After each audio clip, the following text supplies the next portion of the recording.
I remember the smell of polished wood and stale coffee that clung to the lawyer's office that morning. It was suffocating, like the room itself knew what was about to happen. I sat there, my hands clenched in my lap, staring at the long mahogany table that separated me from my brother, Roban. He leaned back in his chair, smirking, confident, like he had already won something I didn't even know we were fighting for. The lawyer cleared his throat. Papers rustled. My chest tightened as he began to read. To my son, Roban. I waited. My name would come next. It had to, but the words that followed weren't mine to claim. House. Land. Bank accounts. Stocks. My father's watch. My mother's jewelry. Every memory with value, every token of our bloodline. All of it slid like sand into Robin's greedy hands. And when the lawyer finished, there was nothing left for me. Not even a note. Not a single sentence with my name. The silence in that room pressed against my ears. I couldn't breathe. My pulse throbbed at the back of my skull. I looked at Roban. He didn't look back. He just smiled, slow and sharp, like he had been waiting for this moment his entire life. That smile cut deeper than the will itself. I stood up, the chair scraping the floor so violently that the lawyer flinched.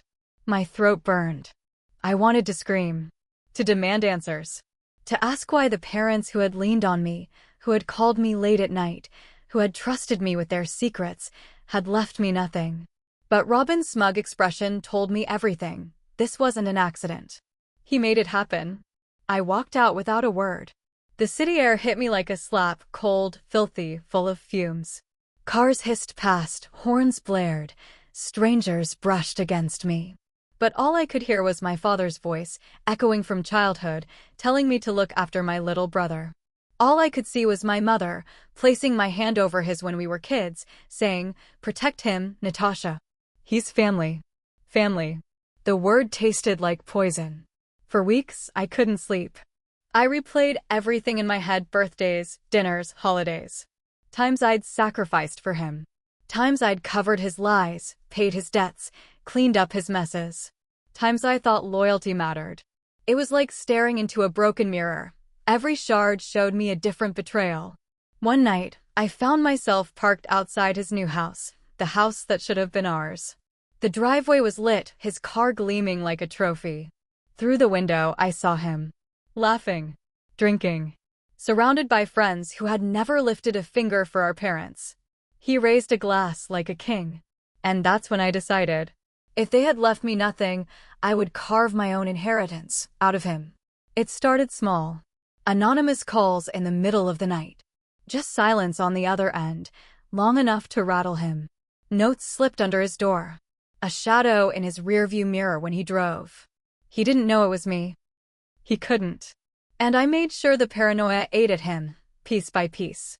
One evening, I left an old photo of us, him and me as kids, holding hands in the park on his porch. But I'd burned my face out of it. The next week, his car tires were slashed. Then his mailbox ripped out. Little things. Petty things. Enough to make him snap, but not enough for the police to care.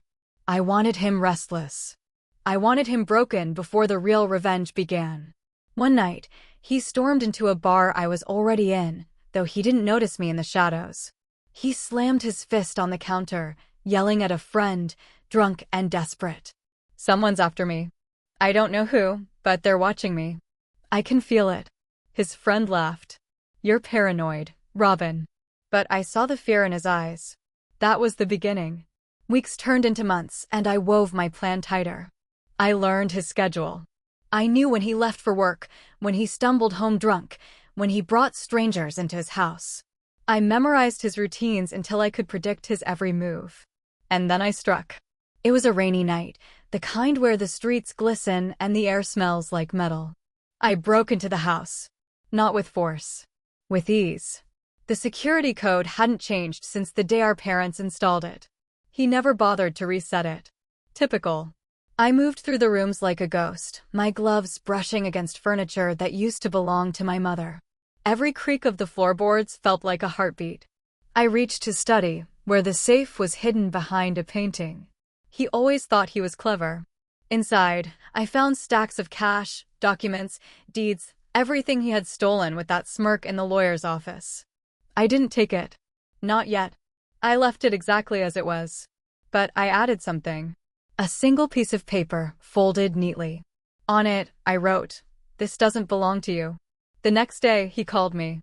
His voice was tight, controlled, but I could hear the edge of panic. "Natasha, did you come into my house?" I let the silence stretch before answering. "Why would I?" You didn't, right?" "Robin, if you're scared, maybe it's guilt." I hung up before he could respond.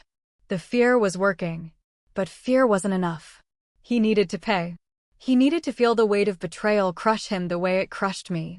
And so, the final act. I waited until his birthday. He threw a massive party in that house, music thundering, lights blazing, people spilling onto the lawn. I dressed in black, blending with the night, watching from the edge of the trees. When the party reached its peak, I slipped inside, unnoticed. The safe was open he'd been showing off, bragging about his wealth. I emptied it. Every bill, every deed, every piece of paper. Gone. And in its place, I left the will. The original will. Because I had found it. Weeks earlier, in our father's old desk. The truth. It named me as the rightful heir to half of everything. My parents hadn't abandoned me. They hadn't forgotten me. Robin had forged a new will. He had stolen everything. And now the proof was sitting in his safe, waiting for him. When he discovered it, his scream tore through the night. Guests rushed in, whispers spreading like wildfire. The police were called. Investigations reopened. Fraud. Forgery. Theft. They dragged him out of the house in handcuffs while I stood in the crowd, watching his face twist from rage to fear to despair. And for the first time in months, I smiled. He had stolen my inheritance. But I had taken something greater. His freedom. His reputation. His empire built on lies. I walked away from that house with nothing in my hands, but everything in my heart.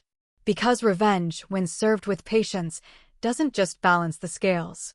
It tips them until your enemy is crushed beneath the weight of their own sins.